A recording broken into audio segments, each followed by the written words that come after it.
I'm assuming, yeah. And we're going to actually put that closer. Oh, sorry, I can actually move in. I'm being... Unfortunately, we don't have a setup like U of M or University where you can pull mics. I know, that's the dream. That's the dream. Yeah, we're hoping to get the boom there mics. someday. Yeah. Oh, that's okay. So I'm assuming we're live. Always All right. live. I recorded my whole How's week. life? Life's good.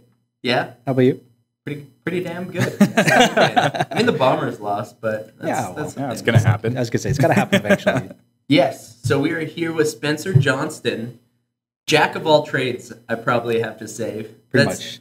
Just like Mo Leggett. It's a common theme among the guests we have on here. But let's see. Let's see if I remember your story correctly. All So right. philosophy major. Yep.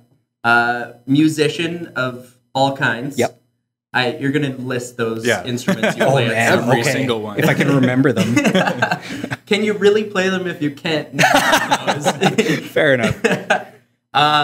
What else do we have? So, I mean, documentation associate with me at work. Yep. We've had a lot of long-range conversations just about life and basically our experiences with it. And then I would say, so the other thing I pointed out to Jayse was a coffee aficionado, which I thought was maybe one of the coolest. So, former Starbucks barista. Yep. Yeah. Which doesn't normally lend to being a coffee aficionado. They don't really have the best coffee, but... Really? I feel like a lot of people would argue to disagree with that. Probably. In terms of a place that I want to go to get coffee, there's some local shops that I've checked out lately that I really enjoy, just in terms of the atmosphere and things, and it's the homey vibes that they have to maybe get some work done and things. It's a little more accessible than Starbucks. Just seems It's less transactional. Starbucks just wants to get you, here's your coffee, get out the door kind of thing. But yeah, there's something about Starbucks coffee, though. They have all the different roasts, and you know exactly what you're getting with it. And then they have just the girly lattes. I'll say girly. But aren't they known for like espressos and stuff too? I don't know. Oh yeah, I'm not an espresso drinker, but they brought. You know what? I might get some flack for this, but they brought the Italian style espresso over from Italy early on. So that was Starbucks that did that. Yeah, or at least if you believe what they've written in their the Onward book that the CEO had. But that's one of my favorite things that businesses do, or people that have started businesses do, is write the book and then they go through their entire story. I remember the Good Life one. It's just there's over 1 million in print. I forget what the title is. Just hand them out to everybody, and all of a sudden it's a successful book because there's a lot printed. So funny enough, it's a free book. You can walk out you don't even have to be a member; they'll give it to you. Well, even if you stop in for one session, right? You get the book. You get the Good Life book, the Patch Levin's book. However, if you know the book sale they do at St. Vital Mall every year. How many copies of that book? So many. In every section, somehow that book finds its way there. You can go into the fictional section and it's there. And the thing is, you're paying money for this if you get it there, where you can just walk into any Good Life and get it for free. Is it at least for charity, or is it just that's all charity based, right? I believe. So at least there's. Well, what do you mean? At the malls? Mall, yeah. But I mean, when you could get it for free, it seems to be a little bit of a backhanded thing to do. Because people donate it, so they're like, oh, I see this book I haven't read or didn't want this to begin with. Here you go. I don't know how many copies of that book has been made to this day. It's over 1 million in print, I think, as last time I checked, but it's probably more than that. I bet you there's beyond 2 million or 3 million. Funny enough, I had an intention to read it. I just have never gotten around to it. My book list is so long, and it really doesn't fall at the top. I made it through at least half of it, to be honest with you. I just went whatever, I'll see what kind of knowledge and maybe learn a little bit of the background of his story and see what I can take from it. But it was readable. I mean, there's a lot of those books. There were words Riley's on a page. review, readable. Well, but 2 out of 5 stars. Well, that's maybe one of the issues that I see, because obviously I'm interested in writing a book eventually, but it's getting to that point where you feel that you have something valid to say and you've had enough experiences. I think I read a quote today. It might have been Hemingway. You have to live the experience before you ever write about it. And it's to be somebody that I feel I'm going through things. I'm somewhere, maybe, I don't know if I'm at the middle of, I mean, there's different journeys, right? You have different things you're trying to succeed in, but I think it's you have to have a certain level of experience before you ever write about it. So you have to live the chapters before you can write them. Yeah. That's really what it was. Well, I guess for nonfiction. Well, yeah, fair enough. Well, true. Fiction, you could just make up whatever story. Little known fact, The Martian was actually a nonfiction book. He lived that before he wrote it. See, but I think fiction's cool in the sense that you can hypothesize different realities or things that are happening. A lot, if you ask a lot of authors, I'm sure they would say, too, that they write, not necessarily on purpose, they write themselves and what they know into the book. So it's even fiction somewhat based on your experiences, right? True. For some reason, I'm thinking of George Orwell and 1984, 1984, and he wrote that. It was Such in a the good book. 30s or 40s. It was after one of the major, I think after one of the major world wars. But he hypothesized what the world would be like in 1984.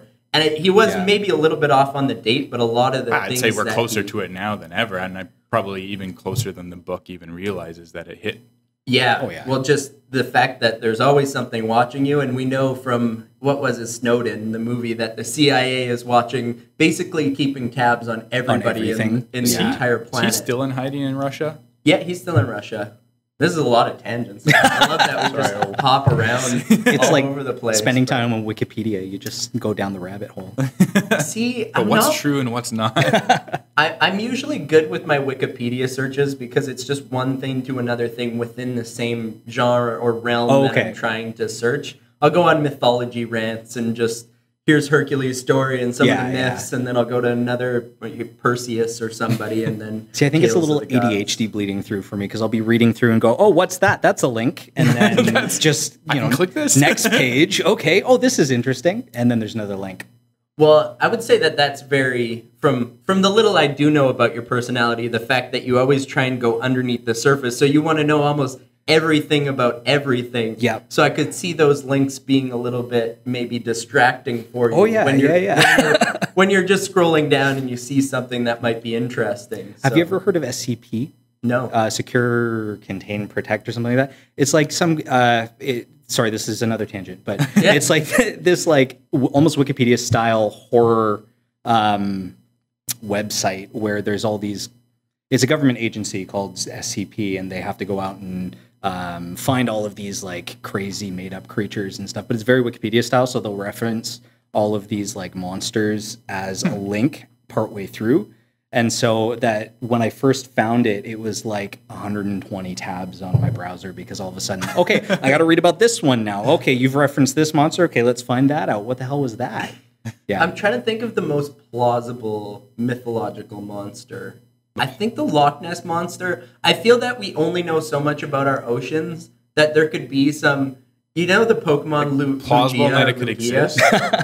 But it's just plausible that there's something way down there that's this big dragon-like creature that survived. I mean, the Loch Ness isn't a lake, though. It's like for the size of it, it's not plausible that thing can live in such a small lake. Yeah, I don't think it's a lake, but maybe one of them got displaced and seen somewhere. The pictures of that seem really false. But then there's the Sasquatch, and they've pretty much disproven all the findings of Sasquatch-like people. Well, there's the not Loch Ness, but there's one in somewhere in Nunavut, I think, area. There's a lake there. They have the same. Ogopogo. Is that what it is? Oh, yeah. And I believe it's the same thing. It's the same type of idea.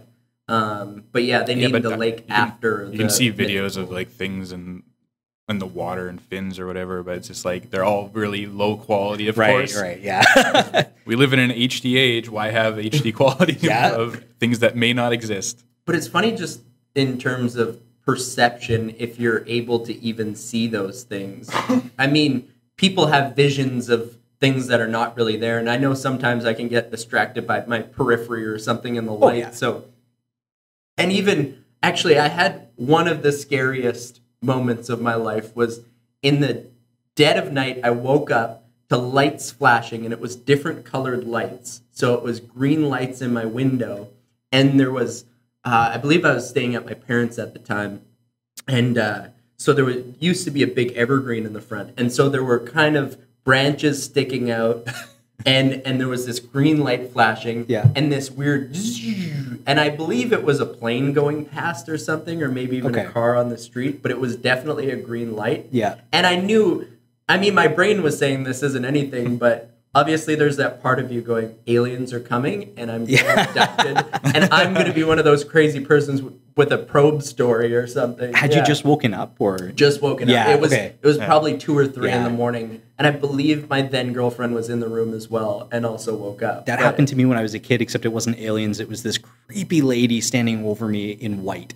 What? Yeah, I know. It was terrifying. I just woke up and it was very like grudge-like. So like the hair in front of the face and like, you know, this long white tattered robe, and I like hid under the covers really quickly. But yeah, no, terrifying. So do you think that was a dream state that you were in and you just woke up in the dream and saw that? Or did you physically wake up, see this lady in white, and then have to hide and go back to sleep? I probably wasn't fully out of REM sleep at that point. Like I was probably still partway, like I was awake, but my brain was still going. Yeah, so your subconscious was still playing some sort of role in what you were seeing. And I think that's fairly well documented too. Like people who, especially if you're paralyzed because you haven't. I was going to talk about that. Yeah. Okay. Too. Yeah. Sleep paralysis. So I think I've experienced that twice. One of them, I would say, was because I consumed some edible and was on a downstairs couch and couldn't move, but it was a weird sensation that I was conscious, but I was unable to function at all. Right. I think my whole body, you know when your legs asleep, it was essentially that, but my whole body, and I couldn't move.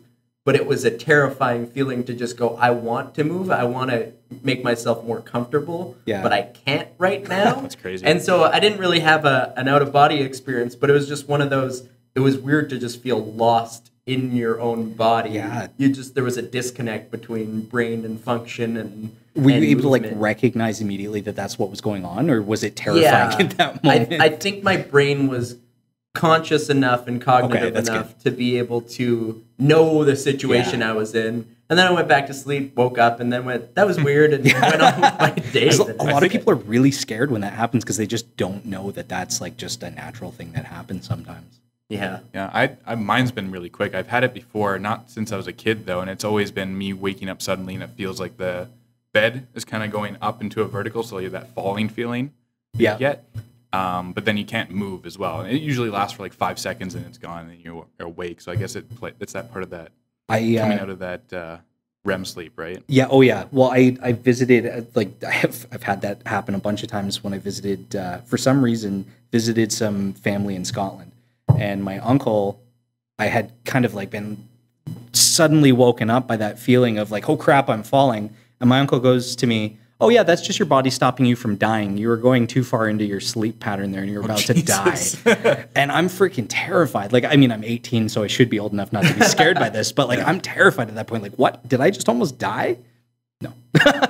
That's crazy. They say that you can't, like, your brain will always wake you up before you die in a dream or something like that. I'm not sure how true that is. I feel like I've had that almost that experience where I've been like stabbed in the heart in my dream. Jeez. And I had that feeling of like fading away, but then I like woke up at the last second. And it was the most surreal dream I've ever had my entire life. Yeah. Because I woke up and I just felt like my heart just stopped. Jeez. And I was just like, holy, and it was just like this shot of adrenaline that shot through me. No kidding. Like, jumped out of bed. Well, I mean, that makes sense. Like, especially on the theory that dreams are your brain's way of rehearsing like for traumatic events that, you know, preparing you ahead of time for like the lion chasing you out of the bushes or something. Yeah, exactly. Yeah. I think of it as your dreams as being tied to your subconscious, so things that you're feeling or going through. And so I feel that I'm not somebody that typically dreams a lot, and I'm not sure why that is. I know some people can vividly recall everything that happens in their dream. Yeah. And I find apparently it takes training though to. Yeah, you got to like wake up and write it down and go back to sleep and stuff. I find if I sleep through the night and wake up, I never remember those dreams. And then if I go back to bed, so I wake up and I'll sleep another hour, because you're not completely in that deep REM sleep. So your imagination takes over and you just get into this state of you're sleeping, but you're not. So you're still conscious, right? So it's almost in between. You're maybe not resting, but you're there. And I feel that whenever I do remember something from a dream, I feel that's I usually search a dream meaning of whatever happened, if it's a person or if it's an experience. And I've had some weird ones where it's like you're on a ship and you're looking over the edge and you fall and then you don't know what happens, and it's the fear of failure typically is when you're falling. So there's a lot of things that you can relate from your dreams to actually what's happening in your life. But then there's also some of them that, especially when you're dreaming of people and having experiences, it can get really strange. One of the most common things I've heard, and it's really weird, if you don't know if you're dreaming or not, if you're in a room with a light switch, try using the light switch. In dreams, apparently light switches don't work. Okay. So all right. That's an interesting concept. I've never been in control of my dreams enough to realize that, but like it's such an interesting thing. Yeah. I think I've heard something about like clocks don't work well, or like words written on a page or something don't really? like you can't read them or something, but that makes sense because it's tough to focus in on dreams. It all seems to happen in a little bit of a hazy state where you can sometimes, though, faces stick out in certain experiences and even rooms stick out, but it's tough. Yeah, anything written down or anything. I'm not typically reading the morning paper in my dreams or anything. There's some sort of experience happening. I've only ever had like partial lucidity in my dreams when for some reason I realize, oh crap, I can't walk. Or like I need to run away from something, but I can't run right now. So like it's like, that like everything's in slow motion. You kind of feel like you're slipping on the floor or something. Yeah, for some reason I like partially am lucid and realize, oh wow, I really need to I start making decisions in the dream consciously. Yeah. But like I'm still not in control of okay, now I need to fly away, so let's fly. That fluidity seems to be something where it's like, I think that's the term I'm looking for, but like that fight or flight that comes into your dreams, but then the paralysis too, and not being able to decide. It's like the flight response doesn't work properly in dreams. I always get whenever I'm running away from something, I get weak in my joints, and it's almost like I can't feel my legs properly. It's just like you're slipping in place almost. Yeah, definitely. And I would say that from that I would conduce that there's something in your life that you're supposed to be facing. So I think of it as, and funny enough, this is back to mythology, but the dragon, or the thing that the obstacle in your life that currently is on your plate that you're supposed to be dealing with. And you're trying to run from that, but things are not letting you run from that, so you have to confront it. So that's what I would take from an experience like that. And so I feel that there is a tie, especially from the subconscious to dreams, and then to your conscious life and the experiences that you're going through too. Is there anything about constant night terrors? I think I've been having night terrors since I was 6 years old. I still have them to this day. Jeez. Apparently it sounds like I'm getting murdered. Okay. However, I'll wake up the next day and be like, wow, that was the best sleep I've ever had. And then my roommates would be like, yeah, you screamed for an hour straight. I was like, oh. Well, I feel refreshed. Well, I had a good sleep. It is strange that you're able to speak while you're sleeping too, because you would think that your vocabulary, you wouldn't be able to consciously be speaking or reacting to anything. Well, I know for some people, for some reason, sleep paralysis doesn't work as well on them, because your brain's supposed to keep you not active, right? Or your subconscious is supposed to keep you from moving around so you don't hurt yourself in your sleep. Yeah. I know I'm one of those people that I've slept walk numerous times. I've woken up in the bathroom, I've woken up downstairs, or I apparently yell a lot in my sleep, or I do a lot of hand movements. So if someone's sleeping next to me, I tend to hit them with my hand. No. So I guess that part of the brain just doesn't work as well to keep me from moving. Yeah, I've definitely talked in my sleep. I've definitely kicked in my sleep, much to the chagrin of the other person. But yeah, it is strange, just the reaction. What's consciously you, and what's just a reaction, and what's subconsciously happening within a dream, but you could be reacting outside of it. There's so many intricacies there that almost don't. It's hard to explain. I don't know if there's even the science to really say what's going on. Yeah, it's the voluntary and involuntary reaction. I mean, we know so little about the brain. It's like our oceans, right? It's such a... Yeah. Well, it's hard to measure brain chemistry while you're, alive, right? So, you can't really, tap into somebody's brain and find out what chemicals are doing what at what time actively while they're sleeping. I'm assuming, though, because I'm not... One day. I studied philosophy and not, neuroscience. Yeah.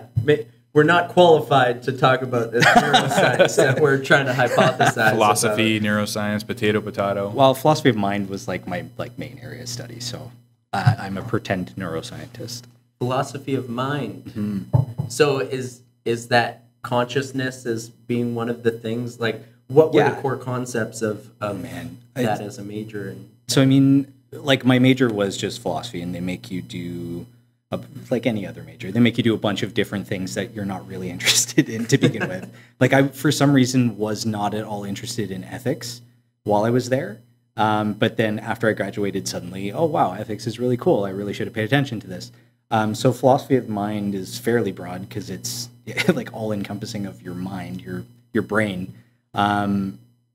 So it goes down for like consciousness and what do our thoughts actually consist of. And now I'm blanking on everything else. I just made it out to be this like big pool of like. Well, there's so much, right? Yeah. It's really like it goes way further than what I'm talking about now. But yeah, no, it's a pretty deep field.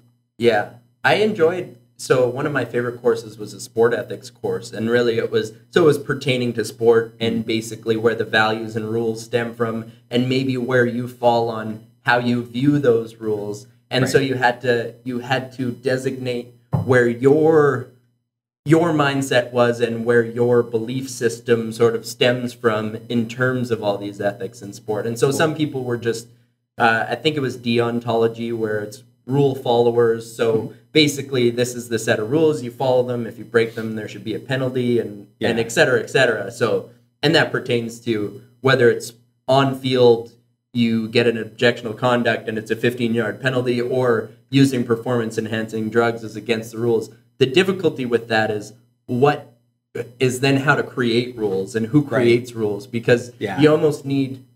And funny enough, I see that as being maybe a conservative viewpoint, is just follow the rules and then you'll be fine. And then you have the liberal mindset, which is, well, why are we having these rules? And I very much. There was another one. It was teleology, and I don't remember exactly what that constituted. But I was an existentialist thinker. So it was basically, I am my set of values, experiences, thoughts, and so I have to measure things against me and what my belief system is, which is much harder than to come up with a well-constructed paper about my exact viewpoints, right? Because you're constantly going, well, this is my thought and these are my experiences, and therefore this is what I view to be inherently wrong or right about this action. So it's difficult to maybe explain in that sense. I wish there was. We always went through case studies, and you'd have to prove sort of your viewpoint and maybe how you would go forward with whatever action in that. So if it was someone cheating, or maybe it was a parent yelling at another kid on the team, and it's, so how do you address that? Right? Okay. So it took a really broad view of like ethics in sports, not just about like how to like rules within the game, but like even just things surrounding like covering it hockey too. parents and all that kind of stuff. Well, I think in the sense that you would be dealing with people in the community or in programs that you're involved with, so better equipping you to deal with the ethics of either running a program, being a coach, or maybe whatever the scenario might be. It's interesting that you would gravitate towards existentialism in that kind of. I feel like in especially with sports, consequentialism would be just kind of a really easy way out, like a really easy way to do it. Because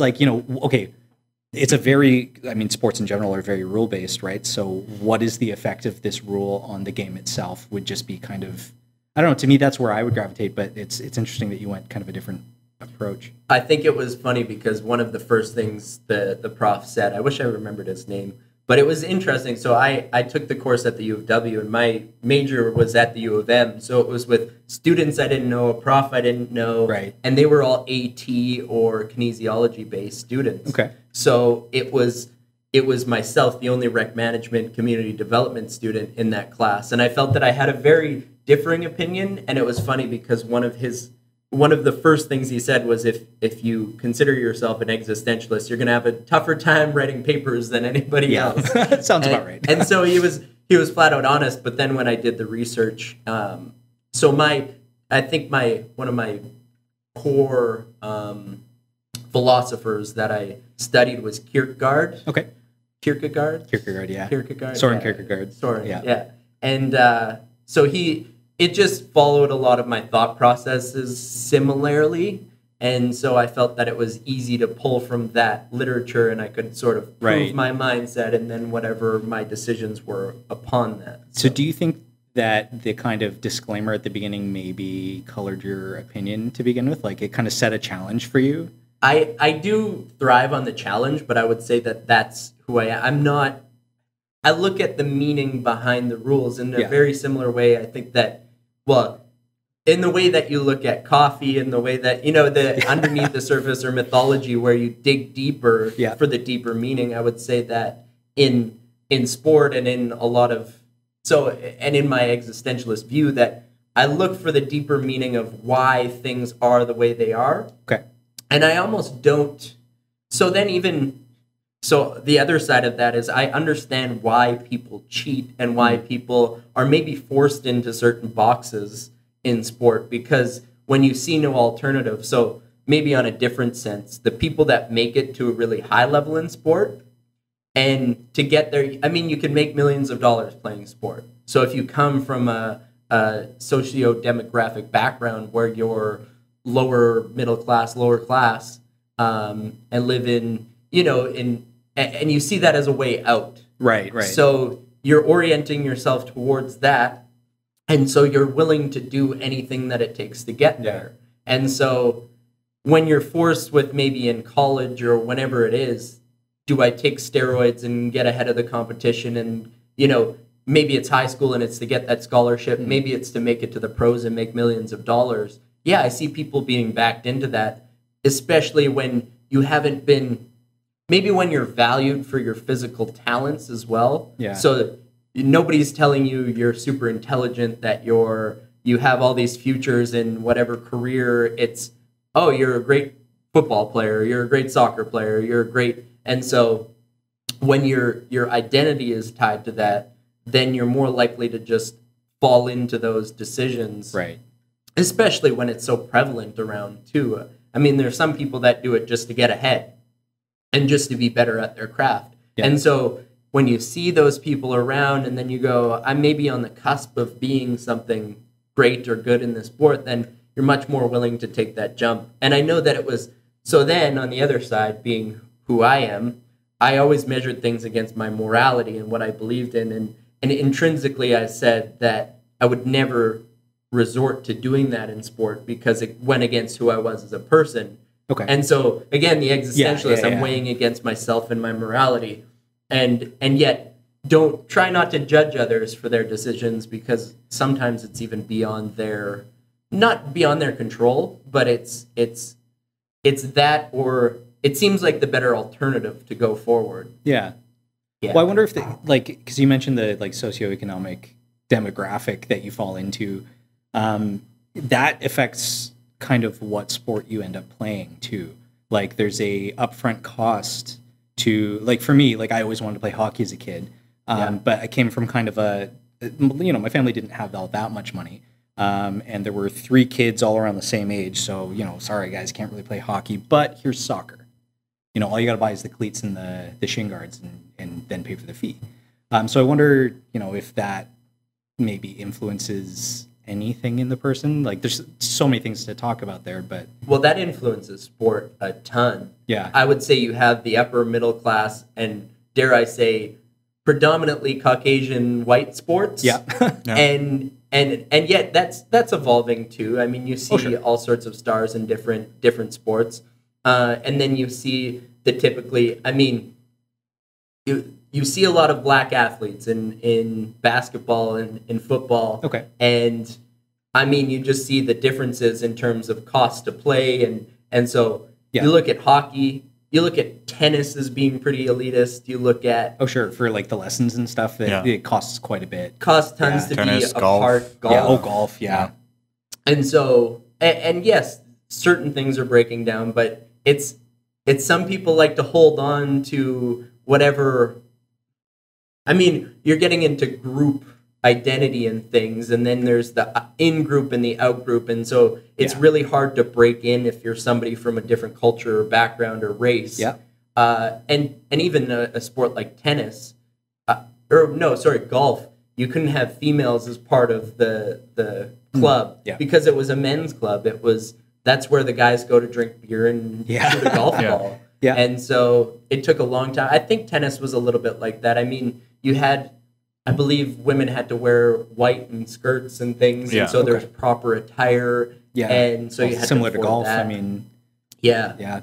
But there's all these intrinsic questions of, well, things evolved this way. Now, what do we do to maybe give people opportunities to play sports that they want to? Maybe it's hockey when you're young and you didn't ever get to try it. So I feel like our world's getting a little bit better and more inclusive in that way. But there's still 90%, 85% of the NHL is white hockey players. Yeah, and I would say similar percentage of black athletes in both football and basketball. So, and not to say, I mean, things evolve for a reason, and especially in sports where you're trying to reach the top, it's the people that are playing more that are going to get better and that are more exposed to it. So it's a strange system that's been built, but you can only try and improve it now.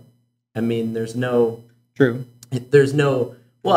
or you can leave it as it is, but it doesn't seem like that's our way of. I was going to say, what's the adage on that? Was like, the best time to plant a tree was yesterday. The second best time is now, or something like that. Like, well, if yesterday's already gone. Well, that's it. So. Like, I think that's kind of the idea. It's like, okay, it would have been great had we fixed this, ages ago, but we can do it right now. Right. Yeah. I'm going to move the mic a little bit closer. Sorry. I keep leaning back. You sort of kind of drifted away there. Yeah. It's these damn rolly chairs. All good. Yeah. But I'd say like soccer is probably, I mean, not in terms of male gender, but in terms of culture, you see the most cultures. I guess maybe it's because it's more accessible to the lower class as well. What do you need to play soccer? A ball, right? And you can create your own nets. You can. It's an easy sport to adapt to any environment. You can play it in a gym. You could play it on a field. Yeah, that's why you see kids in the streets play it. Really yeah. So it makes sense that is maybe the most widespread global sport we have because you only need one ball. It's just interesting that it's not very popular in North America or in Canada and the U.S. Opposed to other sports like football or baseball and hockey, I guess. Yeah, it's strange to think of that. But it's still the world's most popular sport. Yeah. It's growing, I would say, the more that we have a global, just the more I'm trying to think of the word, but like the more exposure we have to each other across the world and the more immigration and the more open our world is, it seems that people are traveling to far off lands to go live and search careers. So it does seem like soccer is getting more popular. Sure. But then there's also the want to incorporate yourself in the culture that you've immigrated to. So you take on the customs and the sports and the things that are happening there. So you do see a little bit of that. It's a little push-pull, right? But I think a large part of it has to do with what's commercially driven too. And football has gotten to such a point in, especially in the States, that it's just commercially driven. And it's like we talked about this before. It's kind of taken over what the gladiator arena was back in like Roman Empire days. Yeah, it's spectacle. Yeah. It's spectacle. There's cheerleaders, there's performers at halftime, there's all-star athletes on the field, and then there's these, and you see that they're entertainers and they're figures when there's a camera in their face too. So it is selling sport as entertainment. And so it does maybe take away from the intrinsic, let's play to be better people and get better at this game or sport or what have you.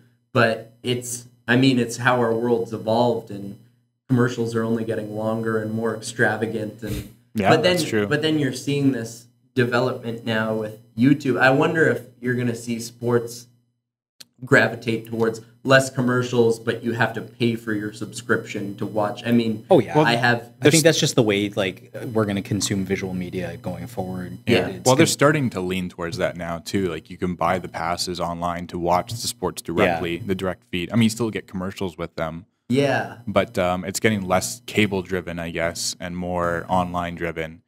I think eventually we'll probably see like Netflix sports division or something. I know that's the thing you don't really see with Netflix is live television or things that are happening. I mean, there's not really news sources. There's comedy shows that go over what's happened, but they've kind of adjusted a little bit though. They're starting to release their own content in like weekly snippets. So like you'll see sometimes a banner come up say like a new episode every week. Yeah. So it's kind of they're adjusting a little more towards. I think a lot of those are though them working in conjunction with networks like CW. I know CW has a contract with them. So what's the show that's on there? That Riverdale. Okay, they release one episode a week, opposed so that they're in schedule with the actual network. So it shows on the network, and then it goes on Netflix right after it airs on the network. Right. That makes sense. So I'm guessing they're going to be starting to do more of that as well. Yeah. I prefer having all the episodes up at once. That's what I like about Netflix, and then I can watch them at my own. Yeah, if you want to. It usually ends up being that way. True. Or I mean, you can watch like 3 or 4 at a time if you've got the time for only that. Or something. Exactly. Yeah, I've been obsessed with. Well, I just got internet set up a couple weeks ago, and so I have Netflix back. I was surviving off books, which is actually nice because you find yourself doing productive things and not just consuming that passive entertainment. You're actually doing mind-expanding things as opposed to mind-numbing things. Yeah. So I've been watching Luke Cage, though. Luke Cage. I can't get into it. No. I love the world that they've created with it because it's the music that they have. It's called Harlem's Paradise. And so, but they've had Stephen Marley. They've had I'm trying to think of some of the other artists, but just well known. This is gonna bother me because there's one other really good Jadena. He has a song like there's these artists that I found out about because of the show, and they've been on that stage, and it's been like, oh, this is a really catchy song in the background, or this is really talented. But it's cool that. So they brought the music element into it, and then you have the superhero element, but you really have, and then you have the whole society that they've created around it, and you see sort of the impact that things have on the people in the community, which I feel that they could do a little bit better a job doing that, because sometimes people will like die, and then you just forget about them the next episode, and then, but there's, the bad guys just always seem to get away, and then sometimes the superhero is even willing to help them out. And you're like, so this person's life matters more than these 20 people. And it's, but you have to have the entertainment. And when it's a 12 episode and 41 minutes or whatever it is, 50-minute episodes, you really gotta stretch for some content sometimes. So that's maybe one of the only downfalls of those Marvel shows. Yeah, I don't know if they have like a restriction that they need to meet a certain criteria in terms of episodes, but I actually I'm finding I like more shows now that are shorter in terms of how many episodes they have. So like 8 episodes, 10 episodes. What's a good example? Black Mirror was that initially. Yeah. And then Dark is another good show that appeared on Netflix. I believe it's German, that show. Cool. But an amazing time travel show. Oh, yeah? Really, Nice. It is a really dark show, but just like the title implies. But if you like those like mystery like elements, it's definitely a show worth checking out. But it's interesting because shows used to be almost 21 minutes, and then because I had to make time for, Netflix, that restriction's kind of gone now. Yeah, true. But also they had to be like 23, 24 episodes back before the writer's strike happened in. What year was that? 2008? That's a lot.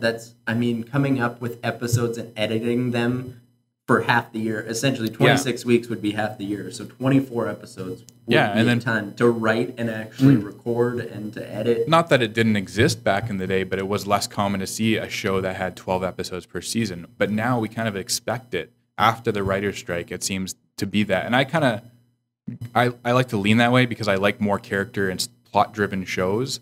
So I feel like there's only so much you can do within a certain time span. So to have like 24 episodes of these 1-hour shows, that's like you're stretching out that content a lot compared to something like a movie that can do something in an hour and a half, 2 hours. Yeah. How quickly does that exhaust what you can do with a show as well, having 24 episodes? And then you put filler episodes in, and then it's like, I don't care about something that's not canon. So it's like, I don't want to watch those filler episodes.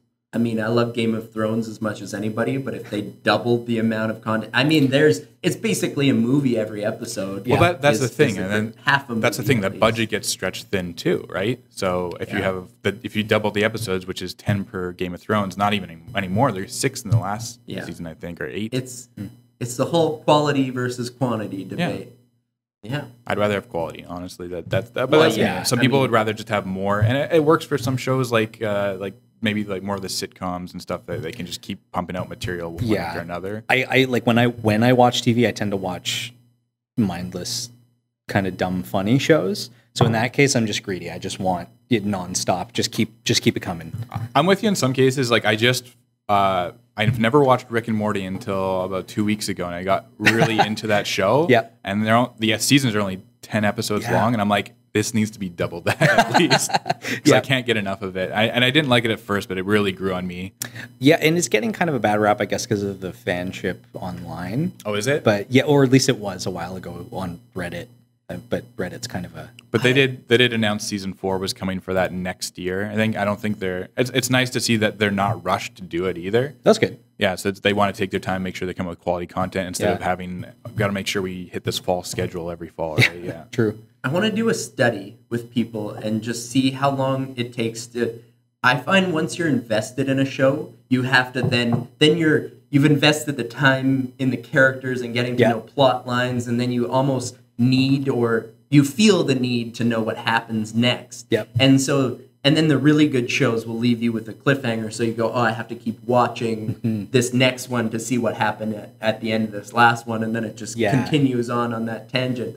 But because I think it's about, I'm going to say 45 minutes so maybe 2 episodes if it's a shorter show, but at least 1 or 2 if it's, and then a long show, probably 1 episode. Because I found that with Game of Thrones I didn't know what was going on. I didn't understand the characters. Wasn't super into it, but it was definitely I've always been interested in, would say sword warfare and or just old school militaristic warfare. And so that element had it, and then sort of a Renaissance type world that they created was interesting to me too. But yeah. I love Lord of the Rings, but one of the appeals of Game of Thrones is that it is fantasy after all, but it's kind of like a light fantasy almost. There is magic in that, but it doesn't really. Well, I guess more now it goes into it with dragons and stuff. Yeah, it sort of escalated. Yeah, but in the beginning, it wasn't really much of that. Like you'd see magic. I think it appeared once in the first season, and it was mostly just all these like battles that were happening, right? Yeah. It seems realistic enough that you can believe it. A woman walking into fire with dragon, and all of a sudden the dragons come out. And there's something mythological and sort of the hero story within that too. You have the death and rebirth through the flames like a phoenix, and then come back with some dragons that are going to help you take over the world. Well, part of what made Game of Thrones so big is the fact that it's not that it's willing to kill off its main characters, right? I mean, we saw one of the main character get killed off in the first 3 episodes. Sorry, spoiler alert, but it's a 7-year-old show at this point. So. I haven't watched it by now. Yeah. And they constantly do that. So it can't. But then there's also the other side that people complain about, like, well, now you can't invest into any character because they're just going to kill them off. But I mean, like, I feel like loss in a well-written show, it makes a good plot. I mean, like, what do you say to those people though? Like, you then can't. Sorry, it's not a happy ending for everyone. Well, what about real life? Like, you can't then get invested in any people, because they're going to die at some point. Exactly. Like, Yeah. No, it seems realistic in the sense that that's the world that they live in, and they're all fighting over the Iron Throne. So it's obviously people are going to be dying off at some point. Yeah. Somebody's got to win this throne, and somebody's got to be sitting there. And so if it's a world of chaos and everybody's trying to get to the top, there's going to be a couple people that don't make it. Well, there's kind of more of a, like, who's actually going to win this thing dynamic to it. Whereas if you're, first couple episodes, here's the main character, at some point this character is gonna be triumphant. Yeah. I don't know, at least that was part of the appeal for me, was kind of. But at the same time, I think the show kind of shows that the Iron Throne's kind of a curse, right? So anyone that sits in it ends up being murdered, right? In some horrible fashion, right? It's funny because I see so I almost see the character flaws in everybody and why they wouldn't make a great leader. But then you have to search of who would make the best and strongest and most effective leader, but then also has the people's interest at the core of their heart or whatever you want to say. Jon Snow. Well, obviously, it's Jon Snow and it's Daenerys. Daenerys, I guess. And that was pretty prevalent from the early on, and it was because they were willing to do what was necessary. Whereas some of the other characters, I mean, you saw their downfalls. They're too greedy. They're too well. I mean, like too weak. And that's why I don't want to give spoilers to anybody that listens, but like Jon Snow and Daenerys joining forces, right? Because Jon Snow he doesn't want to be a leader, right? He just wants to live life, but he kind of gets caught up in being the hero that he doesn't want that attention. And then Daenerys wants that, but she's also she is a bit of an egomaniac as well. Yeah, she's a little power hungry. Yeah. So they kind of balance each other out in that way. So I feel like that makes for a powerful duo. I wish I remember the quote, but there's something along the lines of the best. I think it's I'm actually... also sorry if I'm spoiling the show for you. No, that's okay. I haven't watched in forever, but like the internet's already spoiled it for me anyways. So. I think it's from the Tao-Te-Ching. So Lao Tzu's Tao-Te-Ching, and it's the best king is somebody who doesn't want to be king, is essentially the core concept of it. And it's written, the Tao-Te-Ching is written in a very poetic way. So I'm really wrecking that whole bit of it. But Douglas Adams actually talks a bit about that too in Hitchhiker's Guide to the Galaxy. Cool. There's that was great. Not even a trilogy, but how many books is it? 5 or 6? Yeah, it's like including the one Ewan Colfer wrote. Yeah. It's I love that. That's one of my favorite book series. Oh my god, so good. But that's actually one of the main things that stuck with me in my 3rd or 4th reread through the series was like that the idea that the person who actually wants to be the ruler shouldn't actually be the ruler because they're going to be terrible at it. You got to find the guy who just begrudgingly goes along because it's a sense of duty and not because they actively want the power. This was in Dan Carlin, so he's a podcaster, historian, historical-based podcaster, and he had a great series called The Wrath of Khans, and it's actually, so when they were elected Khan, and it was like the Kurutai or Kurutai, I wish I remembered the exact ceremony that it was called, but they elect the new Khan, and he refuses 2 or 3 times before accepting, and I think that goes hand in hand to just being the reluctant ruler, even though these guys would kill their own brothers and cousins to become the Khan of all of Mongolia. So that was an interesting part, and it even goes along the lines of the meek shall inherit the earth in the Bible, where it's the people who are, it's the warrior in a garden, so the person completely equipped with the power to do something, but no is intention. Willing to keep their sword sheathed and to do what's necessary and tend the garden. So it's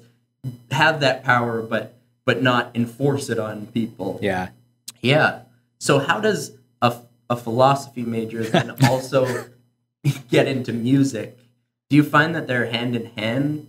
Music definitely came first. Yeah. It was like all throughout high school. And it was that was where I wanted to go with my life to begin with. Like I didn't want to go to university. I wanted to go to in Toronto. There's a school called Metalworks, and they teach you how to record, how to do all the stuff you got to do in order to make a living in the music industry.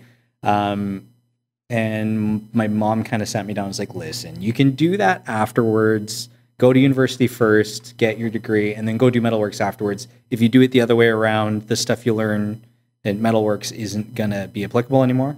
So if you spend 2 years there and then go do a degree afterwards, whatever you learn, technology has already advanced so much in those like 4 years after you graduated that, you're going to have to go back and redo it again. So I decided to go to university first, and then just realized it was a really bad idea to try and get into recording music as a career path because there's no money in it. But then again, I also decided to be a philosophy major, so there's no money in that either. So yeah.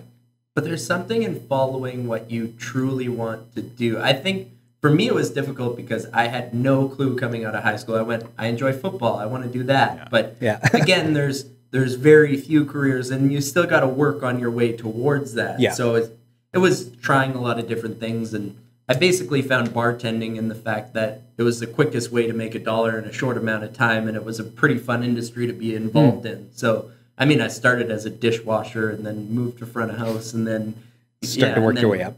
Worked my way up, and I got lucky because it was a restaurant that had just opened, and I decided, well, I'm going to work front of house. So I hosted for about 2 months and just sat people, and then there's so much turnover in the beginning of restaurants that they were quickly like, well, you're more competent than half the people we hired. So here you go, get behind the bar. And so that helped through school. But I think I've had a lot of different experiences career-wise. And it's only now that I've really been thinking in terms of, well, I definitely went through a quarter-life crisis, which I've talked about before. But it was asking myself, I always do this. I always point.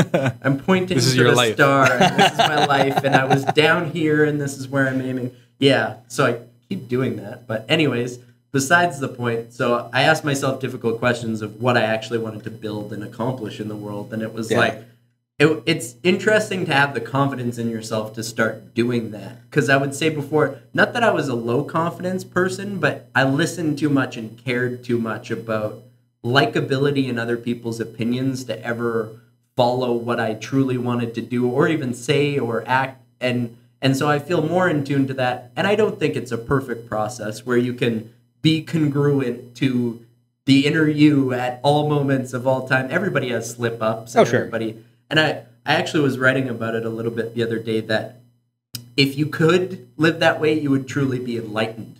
Right. When they talk about Buddha sitting under the tree. And so when you're completely in tune to who you are and you're able to share that with the world, it's at least a form of enlightenment is how I'd explain it. I don't know how we set out talking about music and I got to enlightenment. Hey, that's okay. Yeah. Well, I think your original question was like, is there a connection between philosophy and music? And for sure. I mean, anytime you're writing poetry of any kind, you have to put yourself in a somewhat philosophical mind frame. Although less so for Western philosophy, because Western philosophy went down a really analytic route. And so you're not so much thinking about the aesthetics of things, unless you're talking about philosophy of aesthetics. But, it definitely has, or at least when I decided to go down the philosophy route, everybody around me went, oh, that's great. You can write such deep music from it. Haven't written anything since, but. Really? Yeah. When did you graduate? 2013. Okay. When I graduated, so.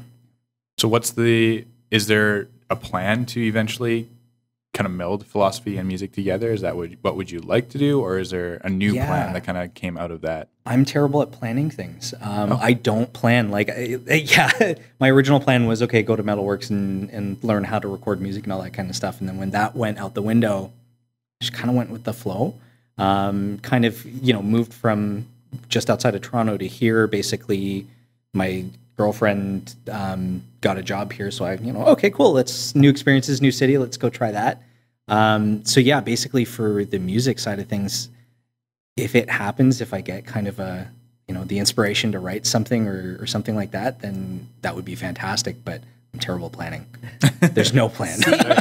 I found that I came from that sort of mindset and that background too, where I enjoyed spontaneity and adventure, and I felt that if you plan things, that it takes away from that experience of life. But I think I found a nice balance of things because I'm willing to throw away the plan and the checkbox when I need to, or when it's, there's some times where a weekend comes up and there's an opportunity to maybe go on some cool adventure trip with a friend or go to a lake and that comes up and you got to be willing to go, well, what's the priority here? Am I really missing out on if I don't plan these 2 or 3 things or if I don't check off these couple of boxes? So I think being open to that is a really important thing because when I tried comedy, one of my jokes was literally about free spirits and box stickers. And I said box stickers were the ones that and speaking about female partners in my case, but it was the ones that were planning your marriage before you'd ever met. Okay. And then it went off on a couple more insulting things, but that's comedy for you. But yeah, so it's funny because I say I don't want to really be that, but I see the necessity of planning as getting things done and getting things. I mean, you have to plan and then you have to do. Right. And so when you're I would say, free-spirited, or if you're spontaneous or you're adventurous, you're good at doing. You're good at the doing part because you're like, oh, let's go. This is a cool experience. This is something I could do. I could go to the coffee shop. I could go. So it's nice to have those experiences, but then you become a procrastinator, or you don't plan for what you want because you're stuck doing all these different things. Yeah. Well, I was going to say, like, free spirit and all that was such a nice way to put it, because I would just say bad at life, like just not very good at succeeding. Or at least that's what I consider myself right now. So, well, but I would say that just your mentality and your willingness to, I think, working alongside you, I see your want to get to the bottom of things and come up with a more efficient and interesting or proper way to do things. Yeah, in another life, I was probably an engineer of some sort. I would completely agree with that, because you have certain knowledge that and it's that you were willing to seek out answers and figure out things like, I would say computer program, but just in the basic skills of being able to come up with, I don't, spreadsheets and what. Yeah, I've done a bunch of VBA programming but that's super boring technical stuff. I don't. But it's funny that you have that drive to search for more meaning for things underneath and gather that knowledge of pressing all those links and figuring out behind the surface. And then it's like to have that drive it's just like what you want. I think it's just finding what you want and then going towards for sure. it. Absolutely. But there is that figuring out process is maybe the hardest thing to go through, is just ask yourself those questions of intrinsically, who am I? What do I want? Yeah. Where am I going? How do I get there? And then one foot in front of the other, just keep going. Yeah. Well, and it's kind of, actually, you kind of make a good point about that, because like not too long ago, I was listening to a podcast and they mentioned a website called 7 Cups. And I don't know if you guys have ever heard of it before. No one can't say that I have. It's a short form for 7 Cups of Tea. Okay. And it's basically a website where you go, and I'm not trying to plug this or anything, but you go and you can either volunteer as a listener or as a member. And so if you're a member, you're basically just signing up to chat with people, and like maybe you've got some issues going on in your life and you just want to talk, and you want to kind of vent out your frustrations and stuff like that. And then the flip side of it is you can also volunteer to be a listener, and as a listener, they give you kind of a bit of a training on active listening, so that way you learn how to listen properly. So that way you're not giving advice to people, but you're actually trying to steer a conversation so that way they figure out their own problems. Yeah. So, just hearing about that and then visiting the website, seeing it was kind of cool, deciding to sign up to be a listener, has kind of opened up this like whole other side of like, oh, I didn't realize I actually would enjoy this kind of thing, just sitting and listening to other people's problems. Yeah. That's kind of cool. So I don't know, maybe you've got a point in saying that, it's an openness to experience. Just talk a little bit closer to the mic. Sorry, I didn't mean to. No, yeah. Yeah. That's an interesting concept. I didn't know something like that even existed, actually. Well, so it completely makes sense in the fact that creating connections between people is maybe one of the things that helps. Well, we always talk about filling the cup. So if you're willing to listen to people and whatever they're going through, whatever they want to talk about, but then be able to give constructive feedback to that, it's like it maybe helps them through that difficult time or whatever. And I would say similarly to what a psychologist would do, but this seems to be more volunteer and just to help based. How does that work then? So as a listener, what happens? Is it like all chat based? Is it? Yeah, it's all chat based, and it's like, I guess maybe a little bit like a call center type thing. When you load up the website, there's a little bar across the bottom, and it's either green or orange depending on how many people are waiting to connect with somebody. Okay. And so what you can do is you can click on that, and then there's a whole list of people who are waiting, and sometimes they have a little bit about the problem they want to talk about. Maybe it's anxiety, depression, loneliness, breakups. And you can kind of either pick from the top or kind of select somebody who you'd be interested in talking about that experience they're going through. And then you basically chat back and forth, make sure they're aware that, I'm here to listen, but I'm not here to give you advice, because I'm not. That's dangerous. That's kind of, I guess, the difference between a psychologist or like a therapist would be there to give you advice because they're trained. Yeah. And then whereas a listener would just be there literally to listen and try and steer the conversation so that way you feel like come I'd to be a realization. really bad at that because I'm the kind of person that if I'm presented with a problem, I need to find a way to fix Yeah. it. So like I'll be like, here's a list of things maybe you should try. Yeah. And I was like that too. Like I just generally am like that, especially when I have friends that come to me and like, okay, I've got this problem. I try and solve it for them, which isn't helpful. Yeah, but that's not what they want to That's hear, it. right? Yeah. Well, they even say psychologists try and help the person sort out their own problem. Right. As opposed to they're not giving them a ton of advice and things. It's more just what's going on. Okay, maybe here are some thought processes or these are some things that you can do in those situations, some techniques to deal with something going on. Yeah. And so it's really just equipping them to better handle their own problems so they can get to that breakthrough themselves. And there's another thing. It's funny because it's a power technique, but it's don't do anything for others that they can do for themselves. Okay. Because then they rely on you people end up relying on you too much to do everything for them. Sort of the give a man to fish, teach a man to fish kind of yes, parable. Yeah, teach people to be independent and be able to get through their own things, as opposed to you will wear yourself way too thin if you're a person that is constantly putting out fires for other people as opposed to that's a dealing huge with your fault of mine right there, is that like I'm the kind of person that if someone has a problem, it's like, here, just let me do it. Right. Like if someone, the teach a man to fish thing, like I was just like, you know what, I'll just do it. Right. It'll be done faster if I do it. So, but then it sort of becomes your own problem. It does, because they'll always come back to you, right? Yeah. So whenever a good example is people's computer problems. Instead of teaching them how to fix it, if the problem ever persists again, I'd be like, no, like here, it's fine now. Right. and then they come back to you again, right? So I guess maybe it's a good business model if you want people to keep going back. But. True, but you got to get them to pay you first. Yeah, exactly. Stop doing things for free. That's the lesson. Don't do good things from the goodness of your heart. Make people pay. That's what the capitalist says. The liberal says, "I'll do it for you," and from the goodness of my heart. There we go. We solved the world's problems. That's why I'm a bad trainer too, because if I could, I'd train people for free if it paid my bills. Yeah, it's so funny that. Well, there's the people that are intrinsically motivated to make a difference, and then there's the people that are extrinsically motivated to make money and to do that. And so, I mean, we've talked about that almost ad nauseum. Sure, but yeah.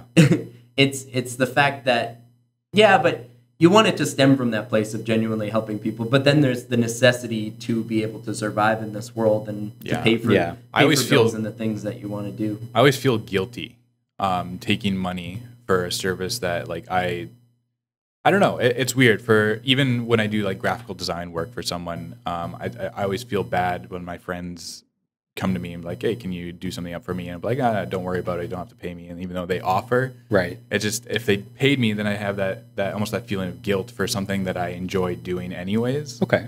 So it's weird because it's almost like, I don't know. Maybe I've been trained in a way that I shouldn't be paid for something that I enjoy, right? That work should be work. I think that's an issue of society right now, though. Like that's, if it's something that you enjoy doing, then it's not really work, so you don't deserve to get paid for it. See that, but at the same time, that's kind of bullshit. Oh, for sure, absolutely. You should enjoy what you're doing, and you should be able to make a living off of that. And I think that comes or is perpetuated mostly by people who are miserable at work. And so, if I'm miserable at work, you should be too.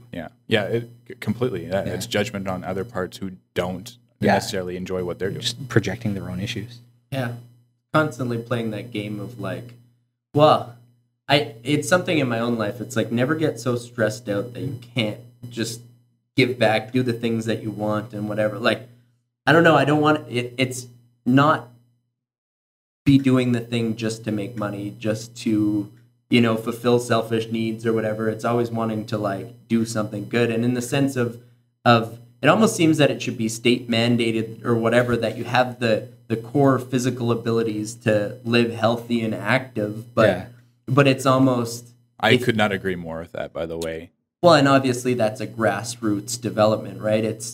I mean, we have gym classes in the school system, but it's confined often to sports activities and things. And you have the kids that maybe are more independent in their active lifestyles or just as people, so they don't buy into the team sports, but it's okay. You can't just sit there and pick dandelions. Like, how do we get you motivated? And so, well, funny enough, because this goes full circle to that was a business that I really wanted to start, was physical literacy skills for youth, and just felt that there was too much, well, there just wasn't enough interest, and there wasn't a way that I could make it monetarily sustainable. It would be a lot of work and investment for what looked to be nothing in return for the near future, and that's not a business. That's a charity at that point. Yeah, it's a charity, and yes, there are charities and there are not-for-profits that do programming of that sort,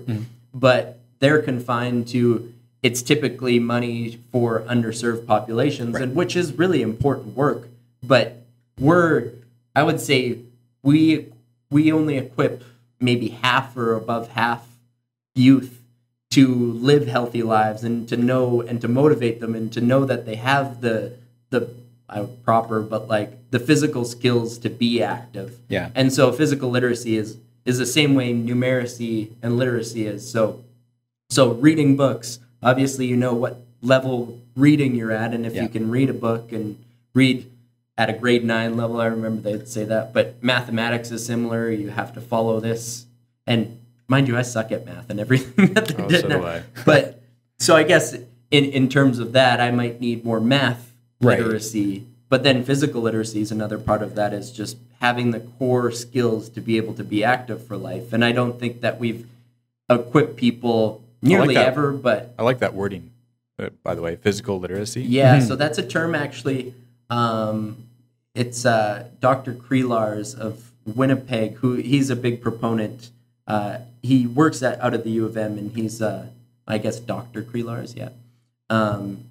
But he's a big proponent of those essential movement skills for youth, and has been really building that within the community as well, and has some cool, I mean, he would run some lectures through my university experience, but some of his research involving, I want to say, acrobats in the, what's it called? What's one of the major, Cirque du Soleil, I believe. And so it was really cool just seeing how the body can move, and these are masters of physical literacy. And actually that was part of my youth programming, was coming up with some sort of measurable scale to be like, this is where you're at with your skills at the beginning of my programming.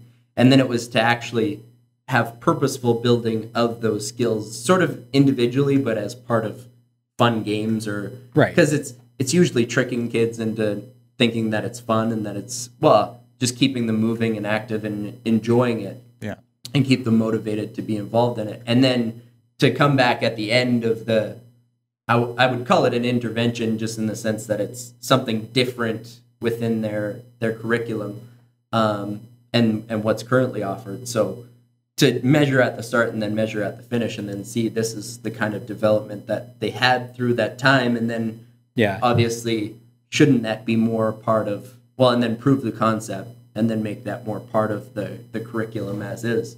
Because I still think that there's the prevalent thought and or action in gym class that here's a ball, learn skills, and learn teamwork, and it's going to be great. But there's not that underlying, what are we building and what are we trying to build from this? It's not so much addressing like the cause of an issue, it's more addressing kind of the symptoms of an issue. Yeah. Or at least that's what I got out of gym class, was more like, okay, we need some way for you to be active throughout the day, because you're sitting for the rest of the day. Yeah. So here's a ball.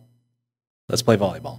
Not, okay, exercise is so important for your physical health, for your mental health, for everything. So let's teach you how to maintain like a physical lifestyle throughout the rest of your life. Physical education, which is what the name of the class is, right? Yeah. It's an interesting concept, though. I actually think if maybe there was some way to mandate that'd be, if you think about it, if people, and I actually didn't notice to what extent as a personal trainer until I became a personal trainer, that people don't realize they don't know how to use their bodies properly. And so just in everyday like lifting or that, they think they're doing something right, but they're not. If you give someone a weight and tell them to lift it a certain way, if they've never lifted a weight before, more often than not, they're not going to lift it properly. Right. But they think they are. For the most part, they'll be thinking they're lifting it a different way than they actually are. If that makes sense. what a good example of that would be when someone goes down into like a squat position.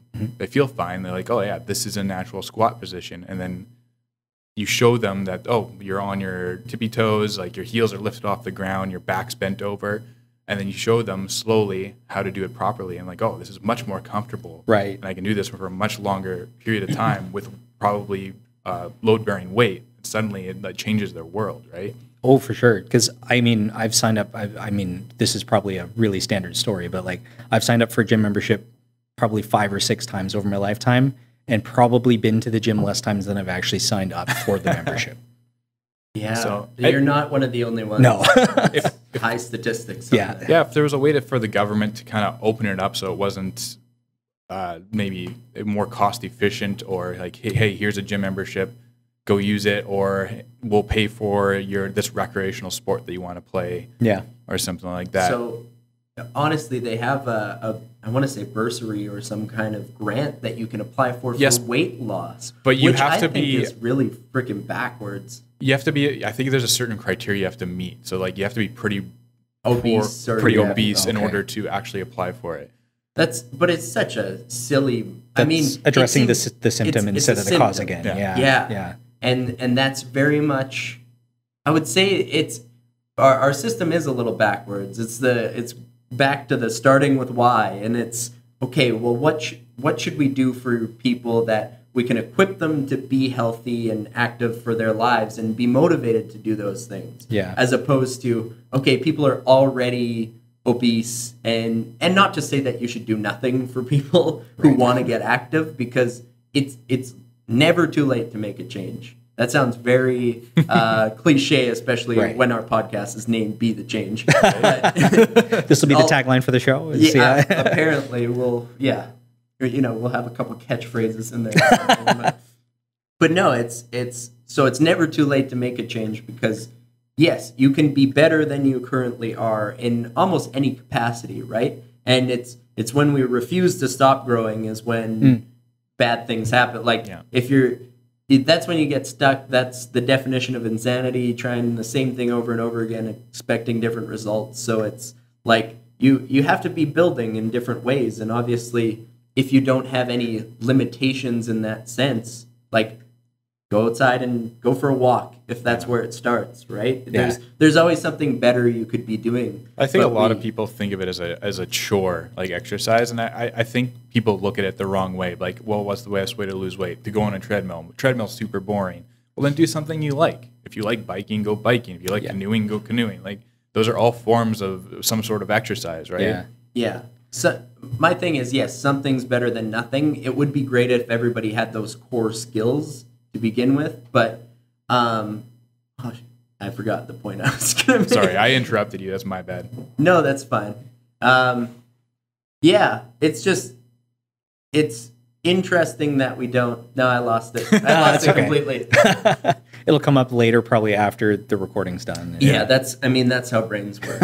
Yeah. But sorry, go ahead. No, now it's gone. It'll come back. No, I just think that if more people were more active and knew how to use their body properly and enjoyed it, that it would actually be less strain on our medical system too, which maybe is a bad thing, because then there'd be less drugs sold by pharmaceutical companies. But I don't know. It just people would live longer, healthier lives, I think, and you wouldn't see so many people. I see so many elderly with like the bent over posture, like with a cane or a walker, and that's completely avoidable. It's just because they've lifted things wrong their entire life, or worked in like a factory or office setting where they're bent over in the wrong position for long periods of time, right? It was about enjoyment, and it was also about starting a workout regimen. Okay. So I got it back. You got it back. There we go. Let's not talk about it. Let's get it back. They say it takes 3 weeks to make a habit, so 21 days. And I also find that that's how long it takes your body to climatize to doing either more strenuous or even starting a workout regimen, just to get your energy levels to a place where it's sustainable to be doing that. So it's getting the wheels in motion. Yeah. So once you start going, it becomes that much easier, because you have your body climatizes to that workload, and then you can even push yourself to be better. Because I feel that I'm in a place where I can sustain really high physical workloads because I've been training for these races. But it's then really cool to see people who are at a different level than you, who push you to want to be better at what you're currently doing. But yeah, I actually think that we should push people to do more. I would say, well, what I like about these Spartan races is it's a holistic challenge. And so I know that something's better than nothing, but also let's have some kind of cardiovascular, let's have some kind of flexibility, and let's have some kind of weight training. And so it seems that if that was more state mandated or something, that, okay, let's teach people the core weightlifting skills. Let's teach people the core flexibility things, even if it's just stretching or whatever. Well, I wouldn't even say I'd say mobility over flexibility. Same. Mobility in what sense, though? Mobility is just being able to put your body in a proper posture and having your body move in the ways that it's supposed to move. Flexibility extends beyond mobility. And some kind of stretching, though. Yeah, well, mobility extends into stretching, too. Flexibility kind of, I mean, I guess it plays a role. Flexibility is going to cause you to have better mobility. So it's all interrelated. You could break down the core concepts, but I think we're saying the same thing in different ways. Yeah. We just can't agree on the term we want to use.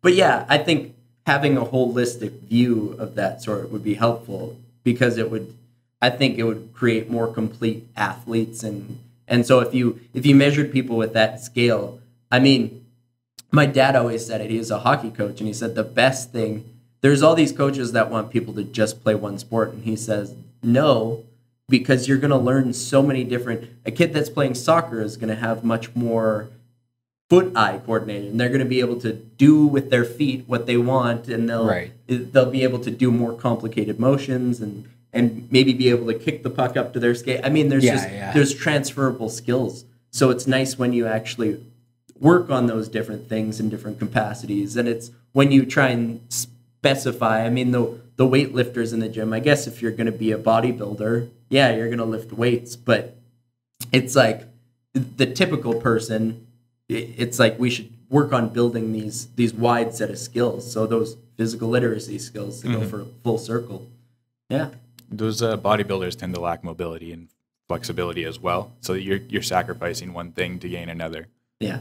Well, and I was that when I played football. I was a meathead football player that could run 40 yards at a time and lift heavy weights, but my flexibility was awful, and I would say even I just had tight muscles, and so it wasn't really transferable to being, well, it's, you hit a brick wall with a brick wall enough times, it's just going to break, you know? And so, yes, I'm comparing myself and others to brick walls. But yeah, so be bondable, be flexible, and you're probably more apt to deal with those bumps and those hits. But anyways, it's hindsight's 2020. I wish I knew then what I know now, but it's I mean, I found that next challenge on a physical realm that makes me want to be better, which that took a lot of searching to find too. But I think, yeah, to go full circle, it's anything people can be doing to get better in a physical realm is beneficial. Yeah, agreed. Yeah. So music, TV, coffee. We didn't really get into coffee. No, not much. That's okay. What's that? I said not much, but that's I still want to know what instruments you play. Oh, man. Okay, so piano, acoustic guitar, electric guitar. That's probably cheating, separating the two, but still, I'm going to separate the two. Ukulele, trumpet, saxophone. I did play the flute for a little while, but that was like years and years ago. A Zaffoon, melodica, which again is cheating because it's basically a keyboard that you blow into. Yeah. I'm probably missing a bunch of cajon. I play the cajon. Okay, there you go. Mandolin, violin. I'm missing a few, but yeah. What was the? It's quite the array. What was the Zaffoon? Zaffoon. The Zaffoon, yeah. It's kind of like, it looks, so it's got the reed from a alto saxophone, and it kind of looks like a cross between like a recorder and a clarinet. So it's basically just like this like hollowed out piece of plastic or bamboo, and it's got the kind of the fingering of a recorder. a little bit, Okay. but it's got to read. So I can picture that a yeah, little bit. it's Xaphon, I think. Yeah. Yeah. It's difficult to play, but it's fun. That's awesome. So you still currently practice some, if not most, of these instruments? Yeah. So Do you the own ones, most of these instruments? Yeah, I own all of them except for the saxophone and the flute. Those were kind of grade, like junior high school band kind of things. Okay.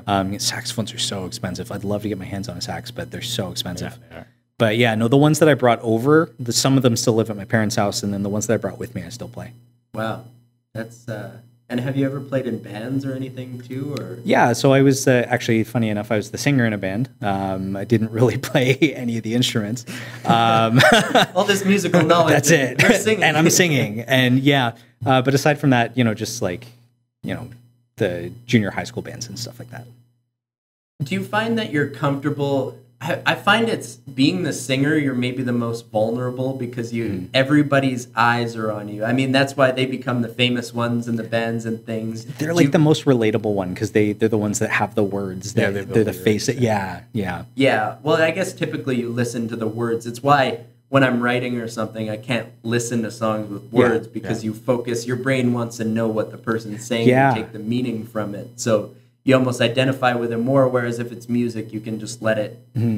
You go with the feeling more so than the actual thought process of intellectualizing what they're saying. I Right. guess. So Yeah. maybe that's part of it. But no, because I've played in bands. I played the drums, which I would say is very much, well, it's the heartbeat, Yep. if you will. Yep. So there's the voice, probably the brain and the arms and the whatever, but Yeah. it's the heartbeat. So just keeping everything in line and keeping everything going, which is, I enjoyed that, and it's also just the more of the physical side of things. So it's just hitting things, and making noises. So I think that explains a lot of my personality. But I would say then performing at a coffee shop with both drum and singing, it's a very different. Even just singing, so whether it's karaoke or something, I find it's much more your performance of what you're doing. Yes. Yeah. And you're very limited when you have instruments. I mean, there's some people with guitars, which typically singers as well, that do their cool guitar tricks and things. But Yeah. and so your eyes go on them. But yeah, eyes typically go to the singer. And I just found it to be the most vulnerable thing maybe you can do it in life. Well, I mean, especially if like Other than kiss the girl. well, especially if you're like me and you're like terrible at dancing, and you're the singer and you're standing there up on stage and there are a number of eyes on you. Well, I'm not gonna say all the eyes, but there's a little bit of awkwardness there at first. Like, what do you do? And then that's where you're. Thankfully, back when I did it was back in like the mid to late 2000s. So there's a lot of like the anxious wrapping the cord around your arms and spinning microphones around and stuff. Like, the stupid showy stuff that you do. But like when you've got the sound guy screaming at you because you're yanking on his cable and he's got to go out and buy a new one afterwards. How do you adjust? I can't dance. And the music doesn't lend to dancing as much. See, my funny thing is, with the drum, I felt more inhibited because I had to be both playing the music and singing, but there wasn't anything I could do to be a showman. Right. And so I found I almost got my confidence from just singing into the music and doing karaoke style, those spinning the microphone. Right. And doing my best Freddie Mercury train tracks. So I find I can get into it that way, but it's when people are just listening to your voice and just listening to the words, and so you want to be on key and on pitch, but then also trying to. I mean, it was the first time I both played an instrument and sang, so that was a process to learn as well. I feel like that's got to be like, even maybe it's just because I'm not a drummer and drums aren't one of the things that I can play, but like just being able to control all of my extremities in such different ways, maintain the beat, listen to the music at the same time, and sing, that just seems like that's too many avenues for my brain to go. I don't know if I'd be able to do that. Yeah, it's difficult because, you're reading the audience. You have to know the lyrics. Yeah. And you have to know the beat and the time and keep on time. Yeah. And so it's a lot of things at once, but I was able to get through songs. I think my vocals suffered a little bit because of that. But I also challenged myself to play difficult songs too. I mean, it's also interesting to figure out what kind of artists, what kind of songs you'd sing, and basically what you can memorize too. Right. But yeah, I was able to do it and able to perform, and nobody booed me off stage, and nobody seemed to be That's upset. good. That's good. There were a couple of times where I went, "Oh, I didn't sing that song very well," or "I could have been better," or see the people drifting off, and just you could see how uncomfortable they were in their seats. But it was, and then there were a couple times where I went, "Oh, that was pretty good." I mean, that's not so bad if like they're like kind of drifting off. Maybe they just got lost in the music or stuff. The shows we used to play, because we were like, we weren't a hardcore band, and all of the bands that we played with were hardcore. So like, I'm actually singing on stage. There's a little bit of screaming, but mostly singing. Every other band was screaming. Basically, people would talk through our set. Oh, Yeah, that's rough. like That's rude. Come on, it guys. is rude. We did. I mean, we had some fans and stuff that we came back to see us specifically, but for the most part, Thinking of Alexis on Fire, and I think it's Dallas Green Yep. is there. So I think of more his stuff. I could see where there's an overlap there, though. yeah. So yeah, but it's. I wish I would have played in more bands. I mean, we did our end of year concerts when I played the drums, and I was in concert band and jazz band, and then switched high schools and didn't keep up with it because it was basically football was the Well, that was the football main won thing. out. Yeah. But it's nice to go full circle and then just. I've always been passionate and interested about music. At one point, wanted to be a DJ like every other 22-year-old who goes to the bar every weekend. But yeah, I'm kind of glad I didn't, because there's just nothing. I mean, it's not that I don't still appreciate some of the music, but it's a little bit the lifestyle that comes along with that too. For sure, yeah. Yeah. I'm not musically inclined at all. I can't sing in tune. I can't. I have a monotone voice, so the only times I sing are in my car when I'm alone, or if I drank enough and I'm at a karaoke bar. Hey. Well, I feel like that's a muscle like anything else, though. So, like, if you don't use it, you tend to not know how to use it. Like, you don't know how to do the squat properly with your voice. Yeah, You know what I mean? Like, squat with your voice. yeah, I that's like it. Like, so I feel like if you practiced it enough and if you kind of tuned your ear enough Sure, to it, you might yeah. be able to. I feel like everybody can sing. Yeah, I've always been more of a whistler anyways. I'll whistle all the time. So you're not tone deaf then. Like, you can carry a tune. It's just the muscles that are the problem. Yeah, I guess that's true, Re, yeah. mi. Go through the scales. It'd be all the same, like do, re, mi. Monotone Jayse over here. Jayse is a robot. So just start the rap career then, because you don't really have to. You could voice. I feel like I have inflect not been things shot enough or shot enough at. 9 times. It's okay. You're a Canadian rapper. It's fine. Yeah, it's. I mean, they all come from Yeah, Toronto. I can rap about being Canadian, right? I mean, that's what Classified does. So Yeah. Good speak on Classified. Oh Canada, oh Canada. Yeah, I can freestyle rap, but I'm not gonna currently do it. No, It's not. this isn't a not talent the that you've route. I revealed wouldn't on the mind hearing podcast a yet. duo. Not on the podcast. Yeah. What? I wouldn't mind hearing a duo of rap between you two. A A rap battle. duo. A rap battle. Rap battle. I don't know. I don't know if Spencer can rap. Oh, me? I thought you meant between him and Classified. Okay. Oh, me and Well, Classified. Riley would win hands down in that, but Okay. I don't know if Classified can rap battle, so I got this one. It's, we'll get the championship. I'll call out Classified right now if we can rap battle. I don't know if I'm he- willing to. I don't even fall think flat of on him my as face. rap even. I like It's he pop. talks. Yeah. There's a couple talk rappers. Yeah. There's a couple of skilled rappers, but yeah, it's I like. I've always been somebody with a really eclectic taste in music, and really think that there's music for every situation in life, Sure. and a Yeah. playlist that you can build for every situation in life. And so I swear by that on my Spotify. I always have new ones going, and it's okay, another workout at the gym. And then have some kind of theme with it usually too. So sometimes it's heavy metal, sometimes it's rap, sometimes it's a little more electronic, sometimes it's a mix of everything. But yeah, music is definitely one of the successes of mankind. Oh, yeah. Yeah. Yeah.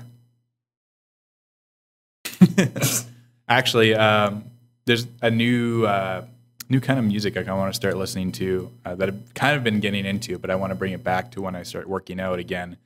And it's very hardcore, but not like screamo hardcore, or it falls. It kind of kind of falls into its own category, but I guess you could say it's almost heavy metal. And I'm usually not a huge heavy metal fan. And it's odd, but because it's a game soundtrack to the 2016 game Doom, for those who are gamers out there, and the artist, the composer, his name is Mick Gordon, and I actually just recently watched a conference where he talks about it for an hour and how he made the music, and he literally set up a bunch of arrays of different pedals, and then it created a feedback loop, and he took the feedback loop and the ground hum from that, because there's so many things attached to there's like 5 different pedals and 4 different arrays of them, and then he would take that and he process it into this kind of hardcore thing that you could see could be guitar, but it's not really guitar. Okay. And so it makes you feel like a badass. It's really hard to explain. You kind of just have to check it out. Stuff's on Spotify. Just look up the Doom soundtrack. Mick Gordon is his name, and it's really interesting because there's really nothing out there that I've seen that sounds like anything like it. Oh, that's cool. My workout go-to is the Blade soundtrack. That's a good one. And Blade Trinity, too. It's the one with Ryan Reynolds, and I'm trying to think, the female is also really famous, too. But obviously Wesley Snipes. And Triple H is in that one, too.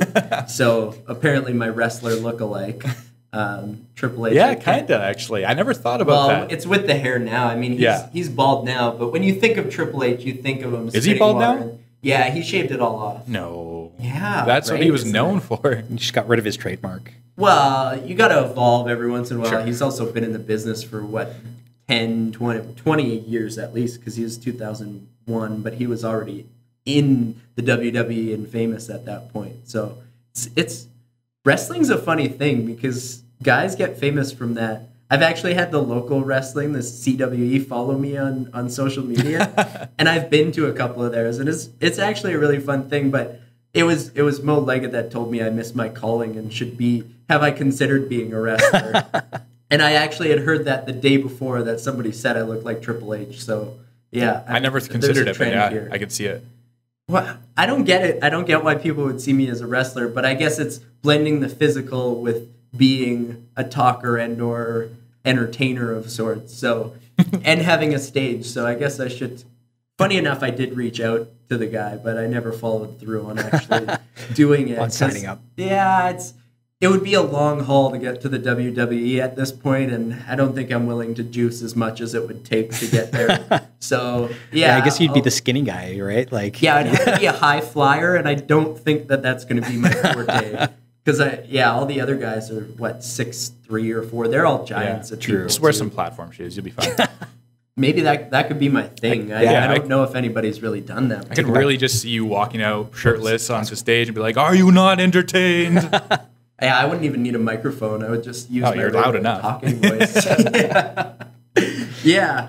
It's funny the alternate realities that you could play for yourself. Like, what happens if this one little thing doesn't happen? Or maybe if I make this decision? Or I even read a quote today that was, you can't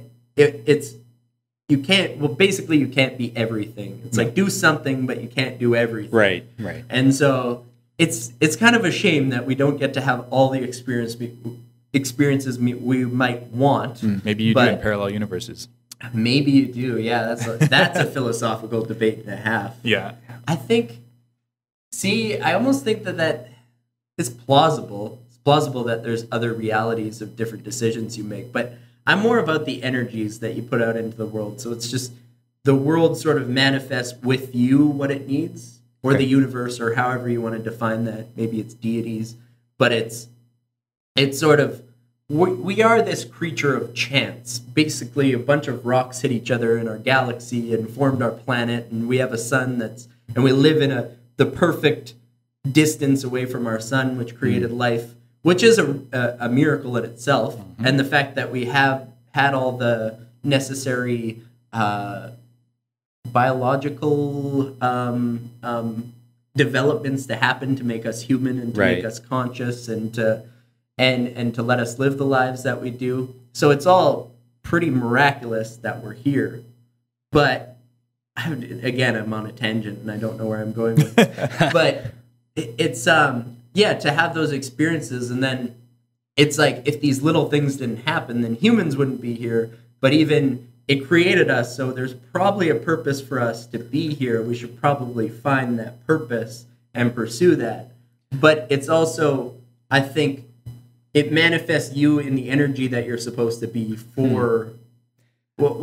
I think it's potential and possibility that you can do things in your life and create things that go outside into the galaxy and maybe make those ripples. It's interesting that you feel that way, because that's really counter to like your kind of existentialist approach. Like if you read Jean-Paul Sartre, he talks about kind of the purpose that you have is nothing more than just what you do and what you are. Like the meaning you create is the only meaning that there is.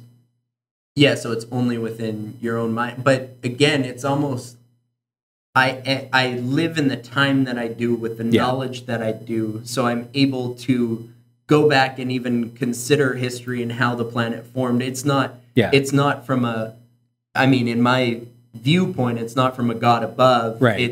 It's these things have happened, but it seems beyond chance in a sense. Okay. And then it's also, there was a time before us, so it's that existentialism, it's like it has to go beyond just human beings or who you are. Like in terms of, maybe I'm viewing the world and maybe this is all just in my own mind or whatever, right? Yeah. It's I'm experiencing through my own lens, and maybe everything is just, you could be super, what's the term? You could think it's only you in the world, but that seems it seems that much independence doesn't really make sense. Like that, just thinking that you're the only thing here. So obviously there's an effect you can have on the outside circumstances. Right. And obviously things have evolved to the point that we are here and we can have an effect on our world. So it may be finding the best way forward, because we have the choice to consciously do that, is the most important thing we can do. It sounds almost like you're stuck between solipsism and existentialism, like where what's solipsism? Where all you can know is your own mind. And maybe I just misinterpreted what your point in bringing that up, but that, Well, I think I was saying it for the fact that I don't believe that. Got you. Okay, so you're rejecting solipsism. I don't believe it's just your experience. I think there's things that we can't explain or that are beyond our experience that we have to consider. You have to consider your purpose here, or at least finding your purpose here to make a better impact on the world, and then the ripple effects that go out into the universe or energy or whatever you want to hypothesize is beyond us. Okay. Yeah. This is really spacey in the sense that it's hard to explain things that are beyond maybe even comprehension, right? Yeah. There's only hypotheses on exactly why we're here and what we're supposed to be doing. Right. And also what's out there even in the universe. So it's a strange time to be alive when we're considering all these things, but only have a grasp on a little bit. They say that the human brain can only taps into 10% of its potential. Right. So you're never going to have someone who comprehends everything as a human being. So it's our combined efforts and or building and thoughts in that synergy that can actually make differences. An interesting kind of counterpoint to the whole 10% of your brain thing is, I always ask people, well, if you could have 100% access to your brain, would you? Because then it would mean you'd have to manually pump your own heart, manually breathe all the time, manually blink all the time, which are all involuntary movements, right? So you'd have to do all this. Your brain does a lot on its own, right? A lot of things, systems in our bodies, like things like creating white blood cells, that your brain takes care of that. Yeah. And even just beyond autonomic nervous system type things, like you've got system 1 and system 2 characteristics of your brain, where your system 1 is what you're conscious and what you're actually thinking about. So let's say you get introduced to a new task to do at work, and it's a brand new system and you got to learn how to do it. For a while there, you're engaging system 1, where you have to actually consciously think through every single step of the way. And eventually it becomes a system 2 process where you just think, okay, I have to do X. And so you just go and do X, and your mind can go off and think about other things and all that kind of stuff. So yeah, that's a good point. Like, would you really want to have to every single time think about how you move your arm in order to reach the mouse? Yeah. Yeah. Or rather, maybe just think about, like, maybe instead of having 100%, what happens if you go from 10% to 11%? Maybe you become that much more of a genius, per se, just for having that 1 more percent. Yeah, I would say to have complete control over your conscious being would be the best. So I guess thing one of that your you could hope lobes, I for. guess, yeah. Because the subconscious takes care of itself. So tapping into your full brain potential and the capacity to comprehend, experience, and have that clarity. You know those times when you just feel completely clear-minded and you're absorbing everything from outside? And I would say we live in a very distracted time. So if you could tap into I can comprehend everything that's happening in the room, in my peripheries, and through sound. Would you want that though? Like, that seems really like an overload. It seems like taxing. Yeah, it seems very stressful. Like, that's actually I can't remember what it's actually called, but it's kind of like an attentional spotlight. And like the fact that you change where your attention is focused based off of what you need to pay attention to is sort of built in as a defense mechanism, so that way you can notice the rustling in the bushes that suddenly happen, when you're in the savannah and back, in our evolutionary history. Noise, like imagine that would drive you crazy if you could always just hear that. 'Cause imagine like the air that's coming through the vents right now. If our brain wasn't able to tune that out. Yeah. Well, I mean, I would hope you'd be able to tune but I guess we already do that. We tune out the non-important information because we get pulled in different directions, but you're able to focus in on singular things, or you'll forget about the white noise in the background because it's not prevalent. It's not a danger. It's not important for me to be dealing with. Mm-hmm. Yeah. Although I would like to have access over my subconscious, just to know what actually happens during my sleep and what I dream, and to actually have access to that all the time would be kind of cool. Well, so I found meditation and tarot is a really cool way to have a conversation with your subconscious and just be able to go underneath the surface of yourself, be able to confront the things that are happening, and be able to maybe either find a solution or just realize what you're thinking. Like, thinking through your own situation and your own viewpoints, I think is a really healthy practice. And I don't think a lot of people spend time doing it. We spend a lot of time in front of TVs escaping our thoughts, as opposed to actually diagnosing and coming up with some kind of plan and or method forward. And that's why I say I like active meditation more than passive, because I would say when you're doing breath focus or things and sitting there, and I think it's Shavasana, but when you're sitting there and doing breath techniques, I just find it's releasing, but it never really solves anything. You feel more at peace, and maybe more oneness, and you feel less stressed. Right. But you aren't actually dealing with whatever it is that caused you to feel that way. Right. So True. I almost see there to being benefit in both. Yeah. Because if you're an anxious person, learning something like passive meditation, like where you can just sit there and relax, then you can access that more throughout the day. Right. Whereas if you're somebody, well, I would say like me, who constantly wants control over their thoughts and their thinking and their current place in the world, it's like then having that type of active conversation with yourself is important. Yeah. Very deep. We went on so many tangents this episode. I can't even keep track of like where we came from and how we got to where we were going. I want to sum this up because we had a really good conversation. I'm guessing we're going a little bit long or something. No, an hour 45, so we got time. Okay. But no, one of the stories, so I wanted to hear about your Starbucks barista story, and because I think it speaks a lot to your character, and probably one of the reasons, well, and definitely one of the reasons why I wanted to have you on here, because it was, I just enjoyed the fact that you were super accommodating and went above and beyond the Call of Duty, I don't know. But to help somebody. So I wanted to hear the story from your perspective. Yeah. Okay. Oh, fair enough. It's, I guess a bit of background. I was working at Starbucks. I'm going to tell you the story because I don't know if he's told you the story or not. So instead of talking to the camera.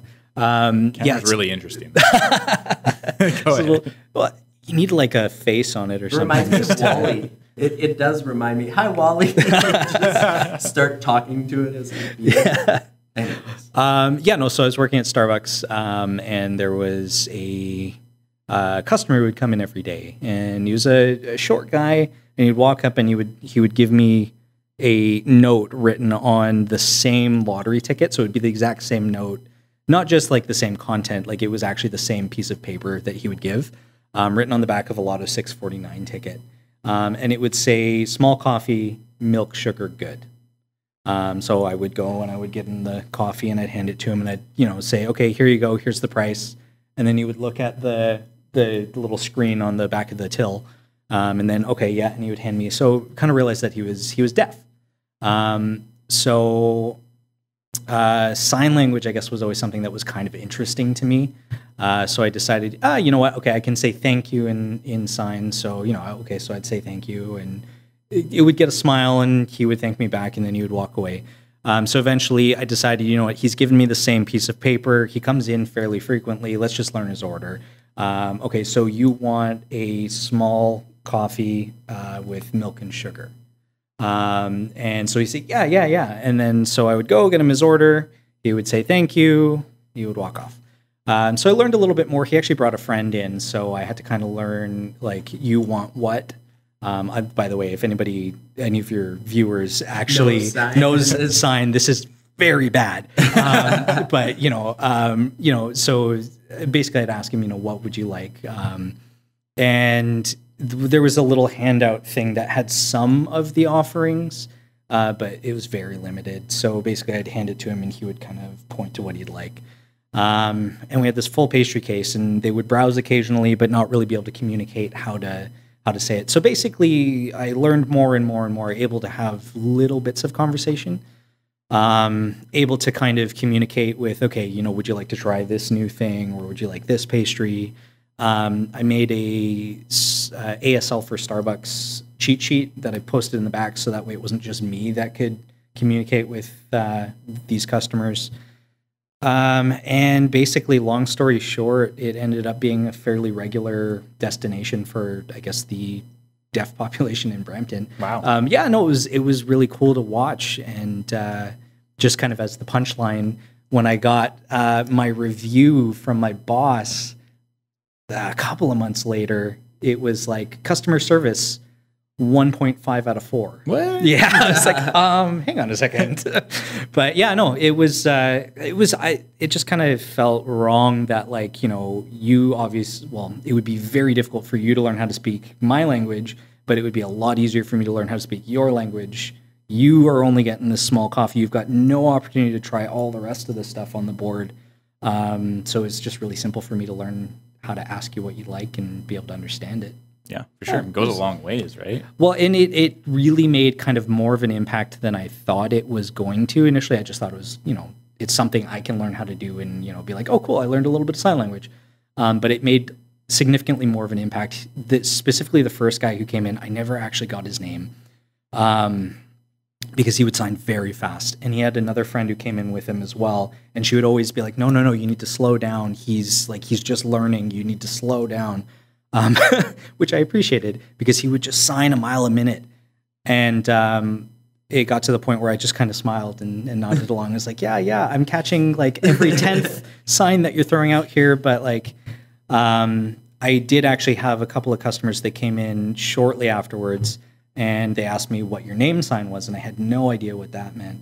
And so if you're going to introduce yourself to somebody, it'd be like, hi, my name is, and then you got to spell out your name, Spencer, which for me is, that's relatively long. It could be longer.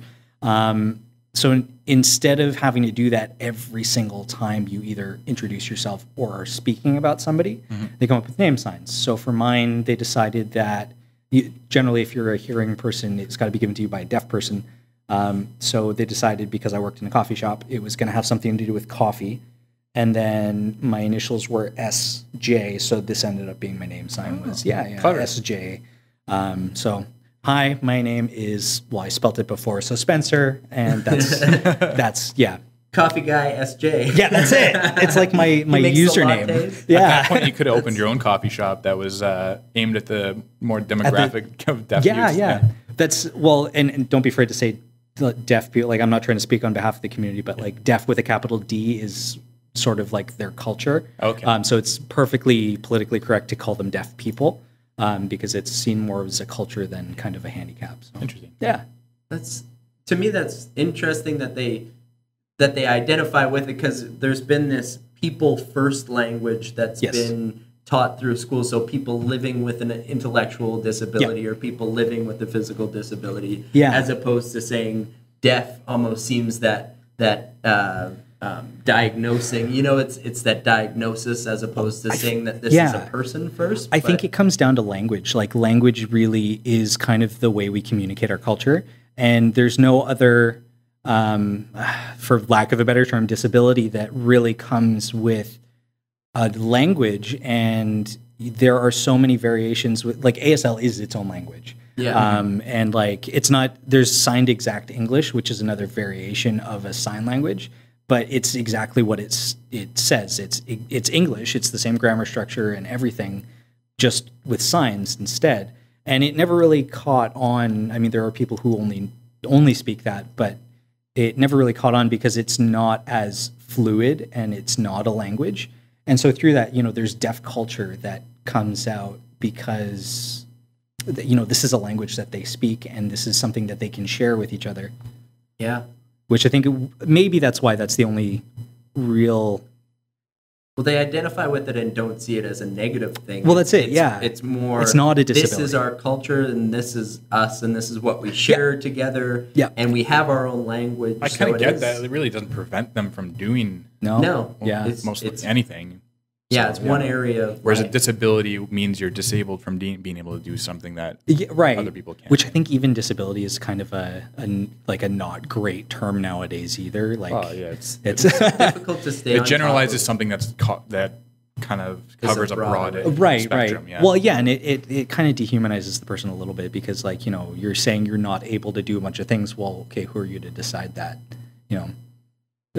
There's a lot of people who are shocked. Oh, deaf people can drive.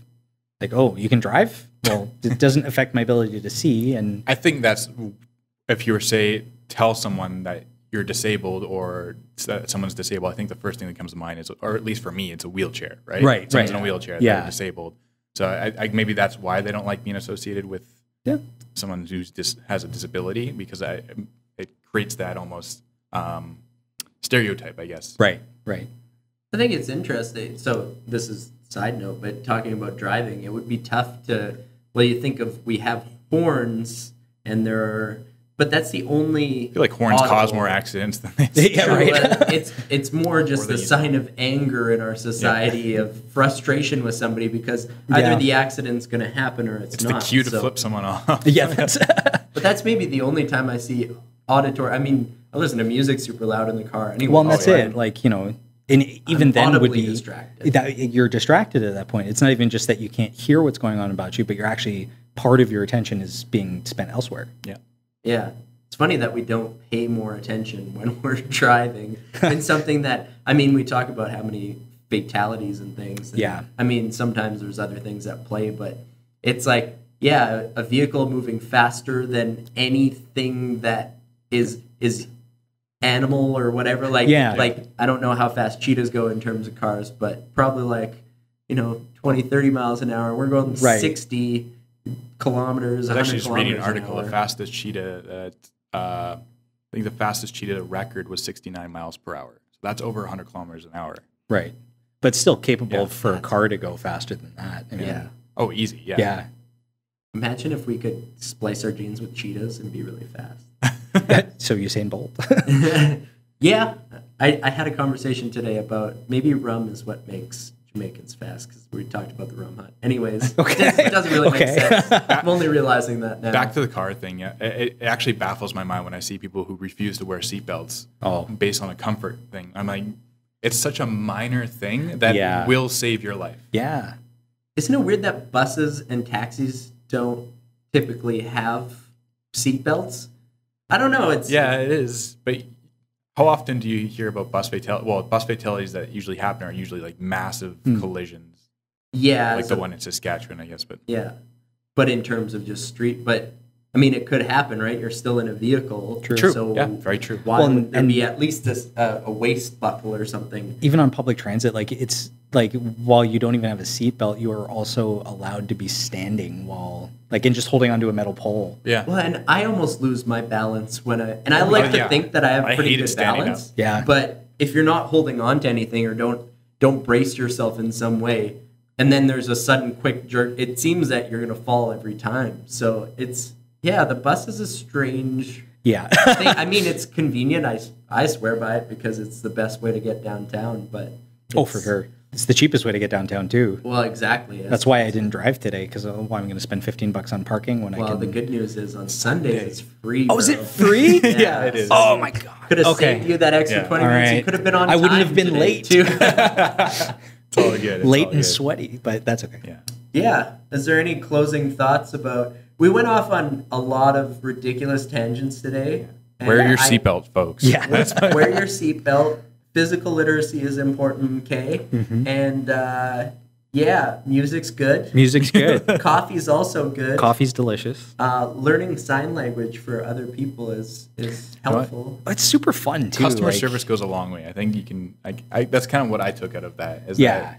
And I think I kind of applied it almost to a business aspect, and I almost don't want to, but at the same time, that's where businesses thrive. Is that if you go to your way to help somebody, right, it shows your care. Small acts of kindness go a long way towards anybody. Yeah. So especially when it's driven towards the individual, it's like you're going out of the way for one person, but that you don't realize the impacts that has. For sure. So in terms of then, again, talking about spirituality and whatever, those things go outwards. Though. Yeah. And so those small acts of kindness can grow, and maybe that person's day is better. They have a small act of kindness. So it's that those degrees of separation and the things that you put out into the world actually can and do make a difference. Well, and especially for a company like Starbucks where they want to be a third place environment where, first place is home, second place is work, third place is Starbucks. That's kind of their mantra about it. And like, if you can make it a third place environment for everybody, that's even better. And like you said, the business side of it wasn't the main intent, but it demonstrably grew the business because it went from one person to two people to three people to a whole bunch of people coming in, specifically for the fact that, hey, there are some people here who will speak to us. Yeah. Yeah. Well, yeah, it goes a long ways. Considering you look at other places, maybe like Tim Hortons or even fast food restaurants that treat you like a number, right? Here's your food. Transactional-based environments. Whereas Starbucks tries not to be a transactional-based environment. They try to be, more of a relationship-based environment. But I always measure it on it's the service, the price, and the quality. And so when all those things are aligned, so you can expect that the cheaper the coffee, probably the service is going to be a little bit lesser, and they're more just transactional-based. And then so service quality. Yeah, so it all plays part, right? So, and that's why I will say I'm more willing to go to some place like Starbucks is when you have people that are kind, go to their ways, maybe spend a little more time with you. The atmosphere is a little bit nicer. Like you're paying for that experience rather than you're paying. This episode's becoming an advertisement for Starbucks. Well, but then there's the home style or local coffee shops, which then I feel have a more intrinsic.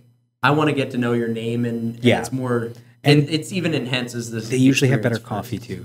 Starbucks has to over roast their coffee because they have to get from so many different varietals in order to. Sorry, this is getting a little bit into the coffee nerdiness, but because they have such a high demand, they have to they have to basically get so many beans. And there's not enough beans in any particular varietal that taste a certain way. So they have to adjust the roast profiles so that way they can make maybe a different blend of different kinds of beans taste the same as this other blend of different kinds of beans that also go into the same flavor of coffee. So each year, if you ever go to Starbucks, hey, how come this year this seasonal offering tastes different from last year? That's why.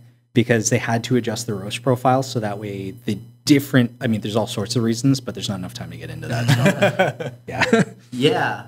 I really only recently learned Well, I can now tell different flavor profiles in coffee.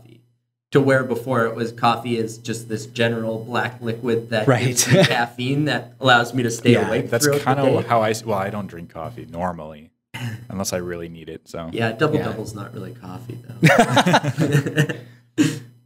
I thought you had another thing to say, but no, it's just a little bit of a backhanded beak.